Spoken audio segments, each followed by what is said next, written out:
Son Excellence, Monsieur Leslie Voltaire, président du CPT, Excellence, Monsieur le Premier ministre, Mesdames et Messieurs les membres du gouvernement,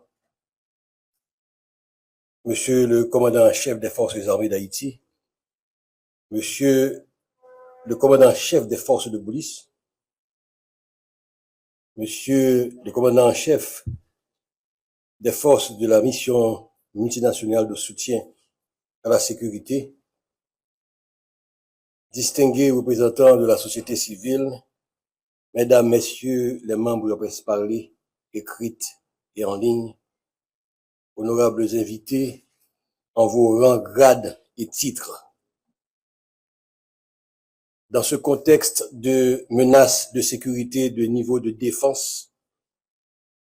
qui mettent en péril l'existence même de notre République, le bien-être et la survie de nos communautés, tant à Port-au-Prince que dans l'Artibonite, je ne dirais pas que c'est un plaisir pour moi de répondre une nouvelle fois à l'appel de la patrie, mais plutôt un devoir. Aussi, voudrais-je profiter de l'occasion pour remercier le Conseil présidentiel de transition et le Premier ministre pour la confiance qu'ils ont placée en moi en faisant choix de ma personne au titre de secrétaire d'État à la sécurité publique. À un moment où le pays vient d'enregistrer pour l'année 2024 qui vient de s'écouler un nouveau triste record en matière de statistiques criminelles, soit 5601 homicides et 1494 cas de kidnapping. J'ai une pensée spéciale pour toutes les victimes directes ou indirectes de l'insécurité pour lesquelles j'ose vous demander un moment de silence. Mesdames, Messieurs, si j'ai accepté de revenir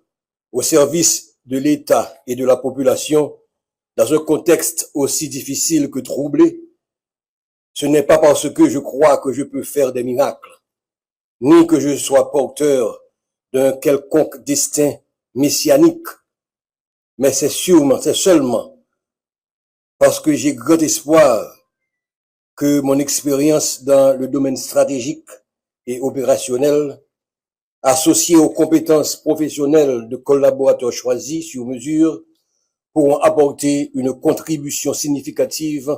dans ce grand chantier de la reconstruction de la gouvernance sécuritaire du pays. Évidemment, je ne me berce pas d'illusions sur l'ampleur des tâches qu'il convient d'abattre dans un délai que nous voulons le plus court. Redynamiser l'action des forces de police et des services de renseignement de sorte à optimiser les résultats opérationnels sur le terrain en ce qui concerne notamment la lutte contre l'insécurité. Coordonner l'action des principaux organismes publics coproducteurs de la sécurité de manière à générer un effet de complémentarité contrôlée dans le processus de sécurisation du territoire. Proposer au gouvernement une politique nationale de sécurité publique afin de permettre aux acteurs de sécurité d'agir avec une plus grande proactivité et une plus grande capacité de ciblage des menaces de sécurité.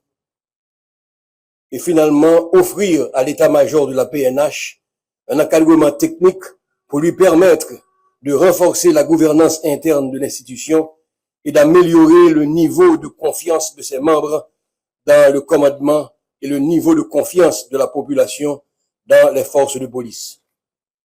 Tous ces défis qui nous paraissent colossaux sont pourtant nécessaires pour garantir la mise en place d'une ingénierie institutionnelle performante, en même temps qu'il nous faudra aussi penser ou repenser les outils stratégiques qui nous permettront de mieux appréhender et mitiger les facteurs de risque du crime transnational organisé qui ne cesse de menacer notre sécurité intérieure. Je pense naturellement aux menaces de sécurité que représente le trafic des armes et de munitions impliquant les frontières haïtiano-dominicaines et les ports de la Floride, le trafic de drogue qui ne cesse de transformer notre territoire en un pays transit pour les cartels colombiens, la cybercriminalité qui attire sur notre sol même des acteurs criminels en provenance de l'Europe du Sud, le terrorisme dont les pratiques de violence prédatrices trouvent déjà un écho favorable chez certains groupes armés à Port-au-Prince et à Petite-Rivière de la Tibonite. Mesdames, Messieurs, s'il faut que je le rappelle, la fonction de la sécurité publique ne se limite pas seulement à concevoir,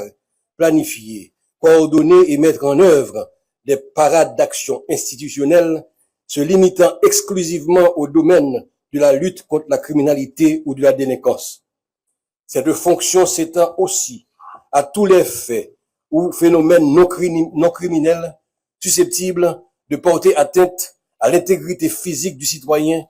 ou d'une communauté, tels l'insécurité des transports, les risques des catastrophes environnementales, les menaces urbaines et les dangers représentés pour les membres d'une communauté par les travaux ou les ouvrages publics.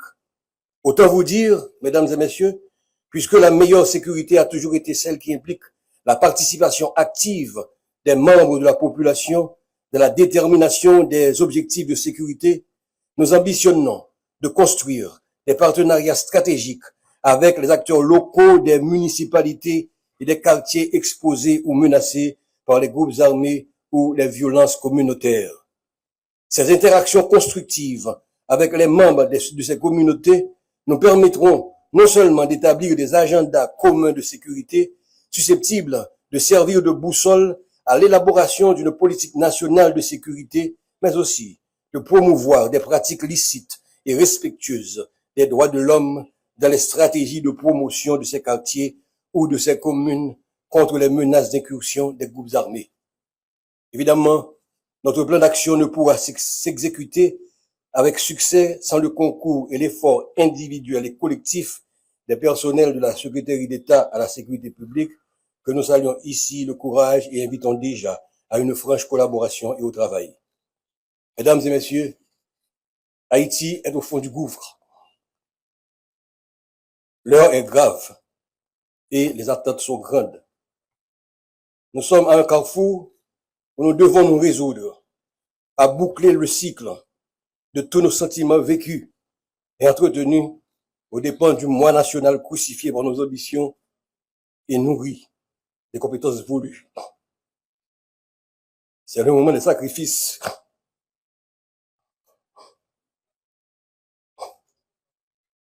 C'est le moment de la création. C'est le moment de la transcendance. À ce prix seulement, nous réussirons à sortir notre pays du gouffre et à le replacer dans le concert des nations. Le temps n'est donc plus à la rhétorique, ni aux jérémiades de circonstances, mais plutôt aux actes concrets qui permettront aux Haïtiens de l'intérieur de vaquer librement en toute sécurité à leurs occupations et à ceux de l'extérieur de revenir en toute quiétude en terre natale. Il nous faudra le faire pour Haïti.